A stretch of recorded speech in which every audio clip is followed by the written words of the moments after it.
¿Qué tal? ¿Cómo le va? Buenas tardes. Voy a estar en un minuto nada más con el doctor Vicente Casas.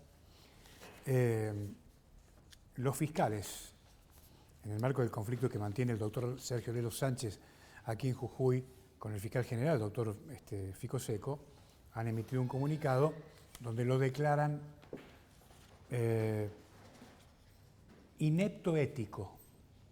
Esto piensan los fiscales de la Argentina, procuradores, sobre el señor Lelo Sánchez. Es un término que me pareció raro, y pues por eso que le quiero preguntar, entre otras cosas, al doctor Casas, técnicamente, ¿qué significa esto?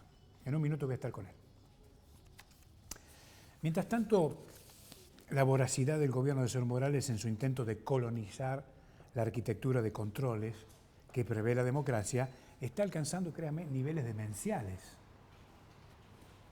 Morales comenzó la gestión en 2015 con la ampliación de la Corte. Esto encendió la primera luz amarilla sobre los intentos hegemónicos del gobernador. Y ahora estamos frente a los juicios políticos, al fiscal general y a los miembros del Tribunal de Cuentas, generando otro escándalo sin precedentes en materia institucional. Digo sin precedentes porque el conflicto, como ya se sabe, ha superado los límites de la provincia y los antecedentes son muy graves, teniendo en cuenta, por ejemplo, reitero lo que le decía al principio, el último comunicado del Consejo de Procuradores, Fiscales, Defensores y Asesores Generales de la Argentina, en donde piden que el fiscal general de la acusación, el doctor Sánchez, sea declarado inepto ético en el marco del enfrentamiento que mantiene con el fiscal general, el doctor Alejandro Fico Seco. La pelea por el control se ha transformado en una batalla con denuncias cruzadas que tiene al juicio político como la principal protagonista o el principal protagonista. En el caso del Tribunal de Cuentas, la defensa en el día de hoy está planteando la nulidad de todo el procedimiento del juicio político ordenado por el señor Morales y tengo entendido que el próximo lunes promoverán la acción penal contra el diputado Tizón, que es el presidente de la comisión investigadora por supuestos delitos de usurpación de funciones y falsificación de instrumento público. Esto se conoció hace algunos minutos. La desmesura del gasto de Morales, digamos, por una forma irresponsable, si usted quiere, lo ha puesto en una encrucijada que solo lo lleva a blindarse frente a lo que puede venir y con el agregado de que el escenario político nacional ya no lo favorece. Pero fíjese, aún así, la voracidad no se detiene.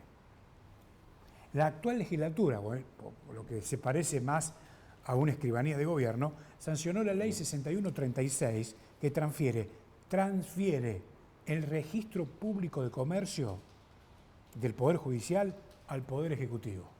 Es decir, que ahora el registro dependerá orgánica y funcional y también administrativamente de Fiscalía de Estado.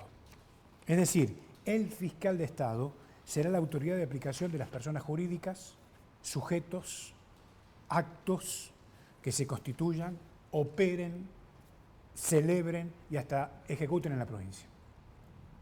El área va a estar a cargo de un funcionario designado por el Poder Ejecutivo con título de abogado, contador o escribano, con no menos de 5 años de profesión. Le pregunté a algunos abogados, me dije, mire, en principio, de acuerdo a lo que están planteando, hay gente que no conoce ni los tribunales y va a venir a controlar la constitución de una empresa.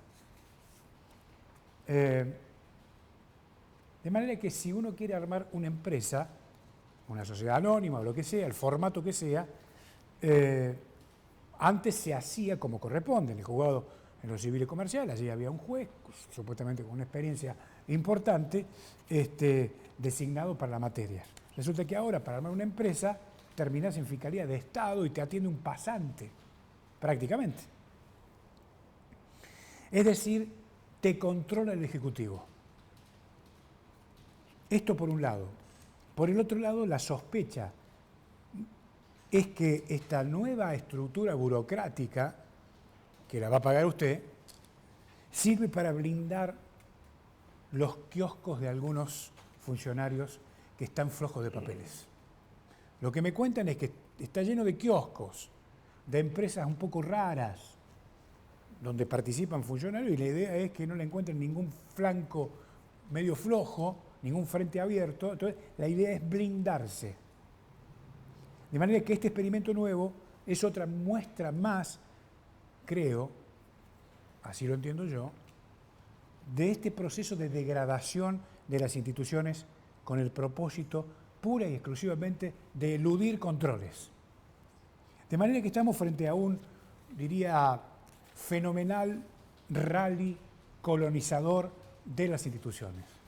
Es decir, que el gobierno pretende, peligrosamente a mi criterio, que el esquema que sostiene el funcionamiento pleno del Estado de Derecho se vaya transformando en una constelación de satélites del Poder Ejecutivo. Es decir, este es el plan del señor Morales. De manera que en menos de 4 años procuran colonizar la Corte, el Tribunal de Cuentas, la Fiscalía General, el Registro Público de Comercio. La verdad, un delirio. A 36 años de la restauración de la democracia, el gobierno radical de la provincia de Jujuy, en vez de hacer un culto o un apostolado de lo que fue aquel episodio histórico en la Argentina, protagoniza hoy un retroceso institucional dramático en la provincia. En un minuto vuelvo y conversamos con el doctor Vicente Casas.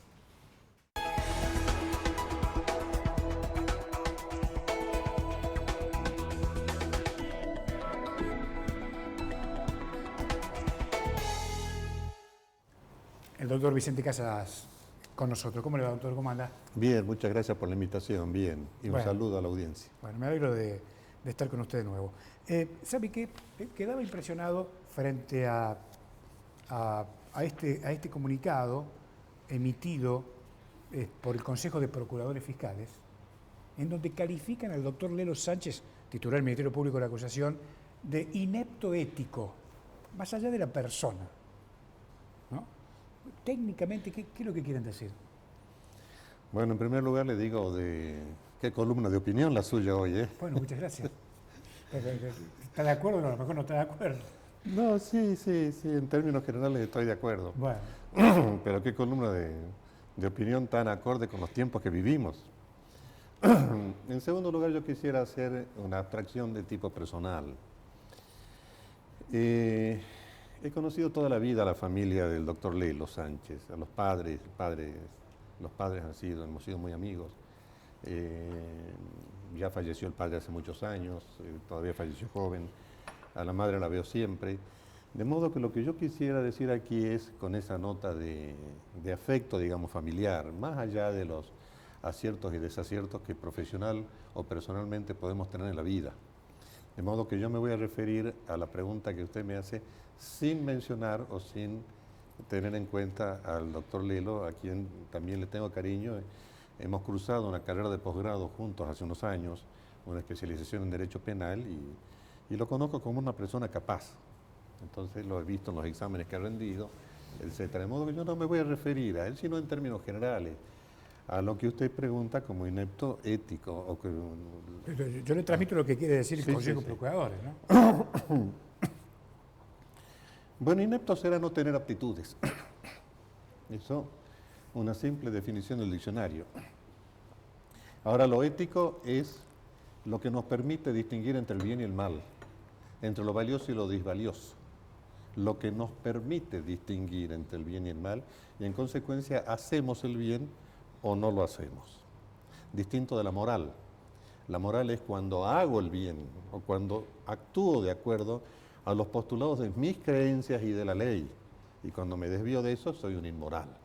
Ahora, ético es una cuestión más general, es decir, no hay, la persona que no actúa con ética es porque no tiene los parámetros definidos de lo que es lo bueno y lo malo, lo valioso y lo disvalioso.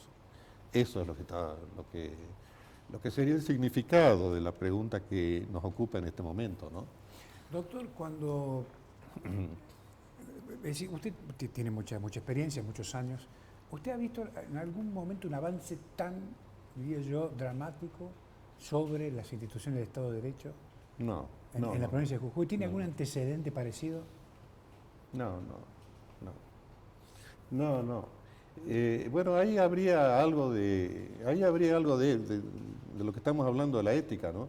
Cuando se quiere cooptar todos los poderes y los resortes del Estado, sobre todo los de Contralor, es porque no se tiene, sí la tienen a la conciencia, porque desde muy chiquito nos enseñan lo que es el bien y el mal.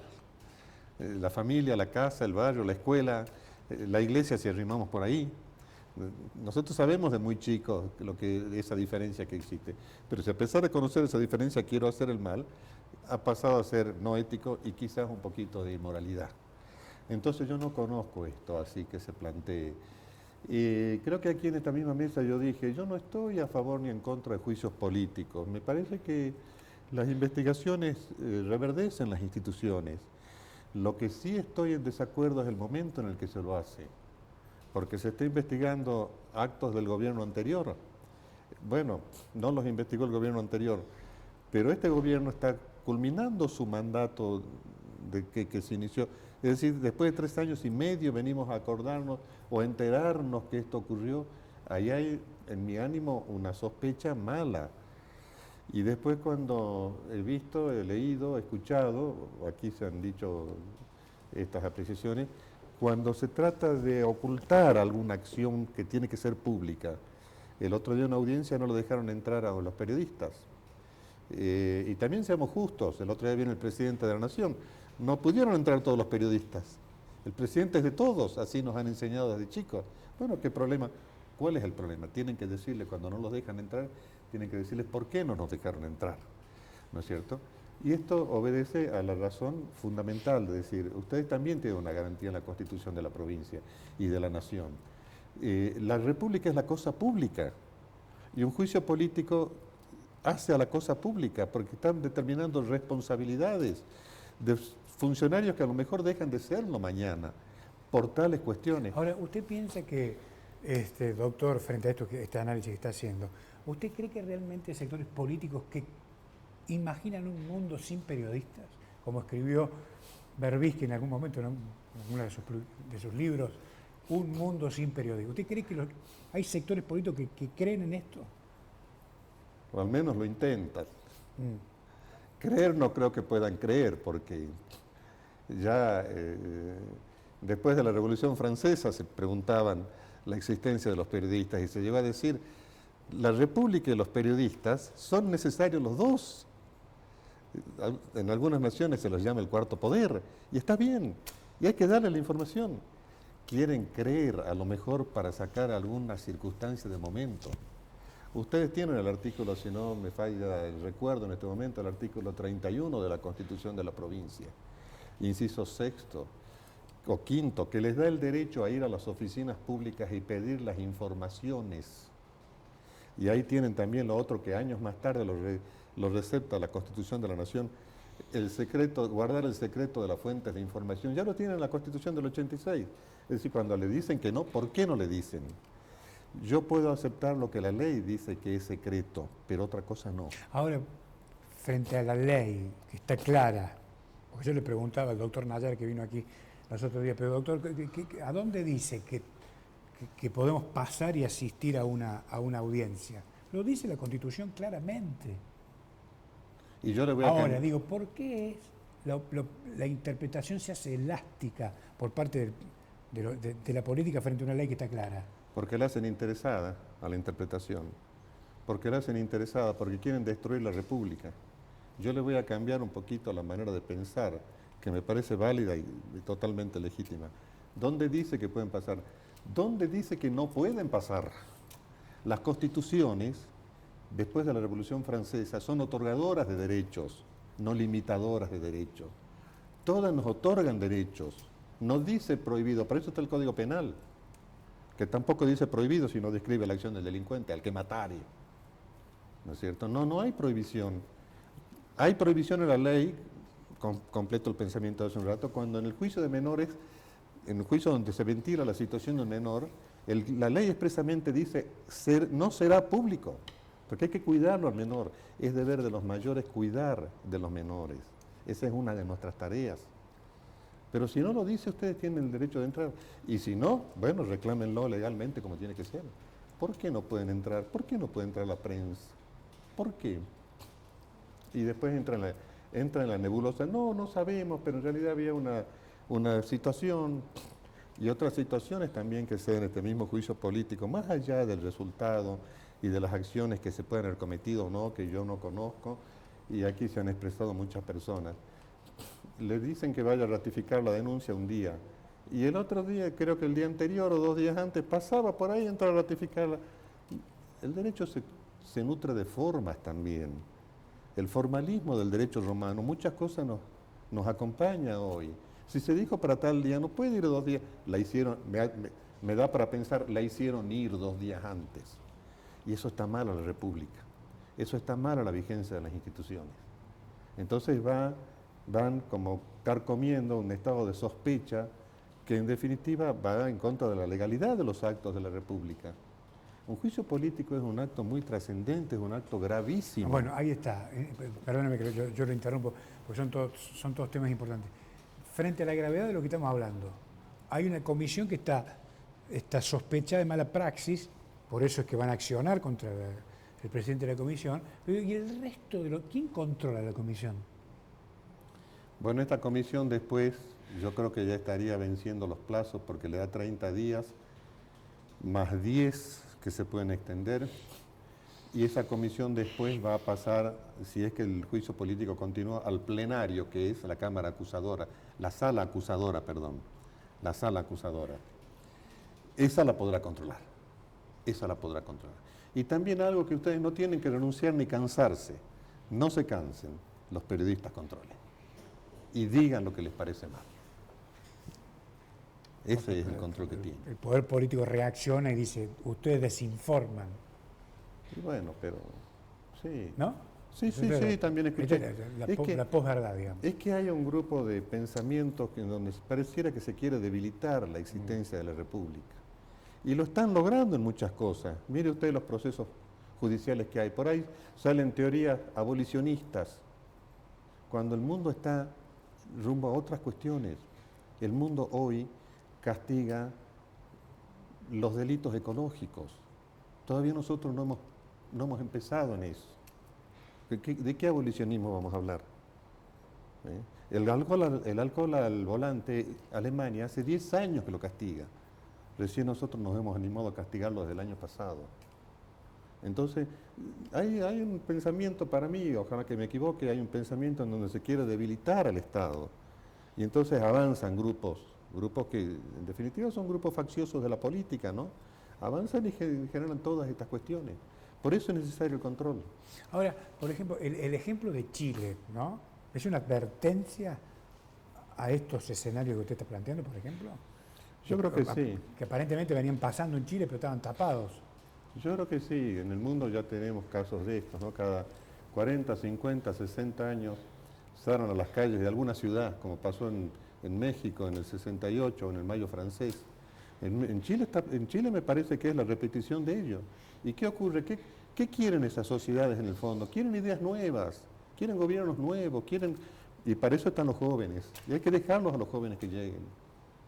Sí, esto ocurre en el mundo, ha ocurrido varias veces, cada 50 años ocurre cíclico. ¿Por qué? Porque hay que renovar ideas, y no está mal. Quizás el método es violento, ¿no? Y eso está mal. Por allí va la cuestión, me parece. Eso es lo que nos parece ahora. ¿Le parece? ¿Cómo usted ha podido leer el tema del conflicto en el Tribunal de Cuentas? Un poco, sí. ¿Cuál es su impresión? Bueno, lo que dije recién... ¿Usted cree que el gobierno, perdóneme, va por los vocales del Tribunal de Cuentas para blindarse? Sí, yo creo que sí. Insisto, ¿por qué no lo hizo hace 3 años a este procedimiento? El Tribunal de Cuentas tiene normas muy claras en la Constitución y en la Ley Orgánica del Tribunal de Cuentas. Tiene normas muy claras. Creo que hay una resolución del año 2000, si no me falla la memoria, es la 1700, donde nos dice que los funcionarios públicos tienen que presentar la rendición de cuentas al 31 de marzo del ejercicio anterior, es decir, del año anterior. Bueno, hemos escuchado que hay organismos que no las presentan hace años. Bueno, ¿qué pasó con eso? ¿Los intimaron a que los presenten o no? Y si no los presenten, tienen que informar a la legislatura, el Tribunal de Cuentas. Además hay una cuestión que a mí me preocupa mucho y no sé cómo se va a zanjar esto. Dice que las cuentas que se presenten quedarán aprobadas si en 6 meses no se expida el Tribunal de Cuentas. Más o menos el pensamiento es ese.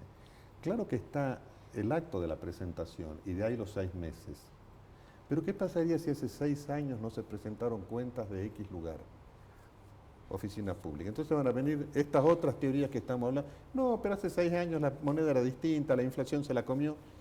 Pero todos los que sufrieron porque no se presentaron a la rendición de cuentas esos 6 años, lo han sufrido, lo han vivido. Yo creo que hay una situación un poquito complicada en el avance de estos juicios políticos. Primero, la forma de presentación. Surge a la vista que quien lo hizo no tuvo la suficiente capacidad, digamos, de alguna manera, o legitimación como para dar la cara. Yo quiero esto, como tenemos que hacer todos los hombres en la vida, todas las personas de bien. Yo no, entonces llaman a una persona que lo firma, y otra más que también firma, y tal vez una tercera, no sé, no conozco. Ahí ya hay una cuestión, porque aquí yo he escuchado comentarios de ustedes, creo que el periodista Luis Cáceres hacía una mención donde decía, hacía alusión que en una parte de la denuncia decía, quienes estamos en la función pública, y que yo sepa los denunciantes no están en la función pública, ahí está la mano de un funcionario público. Lo dijo clarito Luis Cáceres en una radio que yo lo escuché. Entonces, esa es una cuestión. Después la informalidad con que se vení, pasaba por aquí, firmar, ratificar, no, pero tienen que estar los 5. Que escuchen, que digan, le pueden preguntar a los efectos de ver dónde llega la transparencia de la denuncia. Tiene que hacerse con total claridad esto y a los ojos de todo el mundo. Y ahora el otro caso que se plantea es lo que le digo y que insisto, creo que por segunda o tercera vez, ¿por qué no se denuncia antes? Y son hechos que afectan al gobierno anterior, pero también pueden ser hechos que afectan a funcionarios que están todavía en la función pública. Eso tiene que aclararse bien. Yo no quisiera que el día de mañana el juicio quede en un cajón de un escritorio, sino que yo quisiera que esto llegue a su final normal, que es una resolución, ya sea de la sala acusadora o de la sala juzgadora, que nos dé fundamento, que nos deje tranquilos. Eso es lo que yo quisiera, ya sea en un sentido o en otro, y ahí vamos a terminar de cerrar el pensamiento, a ver si es que es un abuso de derecho, un abuso político, o qué más ocurrió en esto. ¿Le preocupa, insisto en la pregunta, este avance sobre las instituciones? Me preocupa en la provincia, mucho. a 36 años de la restauración de la democracia. Me preocupa mucho. Esto no es lo que quería el doctor Alfonsín. El doctor Alfonsín, cuando terminaba los discursos, terminaba recitándonos una parte del preámbulo de la Constitución. Esa parte del preámbulo de la Constitución es el que nos asegura las libertades y los derechos, que no son patrimonio de nadie, sino de todos. Por eso me preocupa. Y me preocupa que puedan seguir cometiéndose estos actos. Doctor, gracias, como siempre ha sido un gusto. Gracias a ustedes. Gracias por venir, muy amable. El doctor Vicente Casas con nosotros. Chau.